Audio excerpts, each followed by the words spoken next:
reconnaissance des actes de fraude, de pratiques illicites et contre toute forme d'initiative contraire au texte et à la réglementation en vigueur au Burkina Faso. À l'occasion, elle présente ici à Yaoundé une importante quantité de cyanure saisie, des rouleaux de câbles et des explosifs, de la cigarette et plus de 700 sacs de riz, pourtant interdits d'importation. Il y a eu une opération de salubrité publique que nous avons initiée depuis le 26 juin dernier, suite en tout cas à des renseignements qu'on a reçus de part et d'autre. Donc d'abord le 26 juin, qu'on a saisi du cyanure au niveau de Bormont. C'était du cyanure qui est reconditionné dans des sacs d'engrais pour être distribué à des orpailleurs clandestins.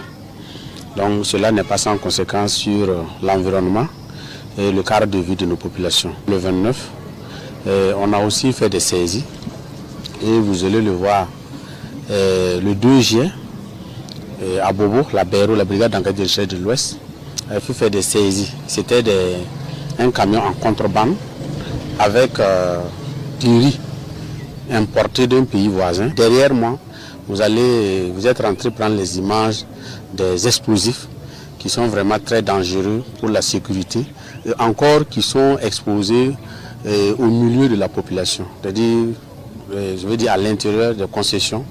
Vous voyez que c'est vraiment très dangereux dans ces conditions de chaleur qui peuvent vraiment provoquer des explosions vraiment inattendues et avoir des dégâts incommensurables contre la population. À cette occasion, le coordonnateur national de lutte contre la fraude réitère ses appels à une plus forte collaboration des populations dans ce contexte particulier.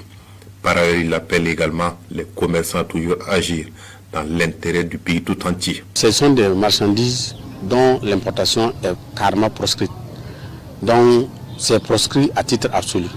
Donc nous devons travailler effectivement à éviter l'importation parce que ce n'est pas vraiment, c'est pas des choses qui vont faciliter notre sécurité et notre vivre ensemble.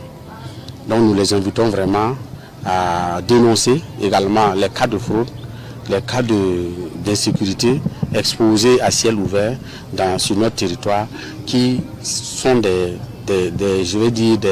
éléments qui ne sont pas de nature à préserver notre vivre ensemble et notre cohésion. Selon le premier responsable de la CNLF, la valeur monétaire de toutes ces saisies est estimée à 97 375 000 francs CFA.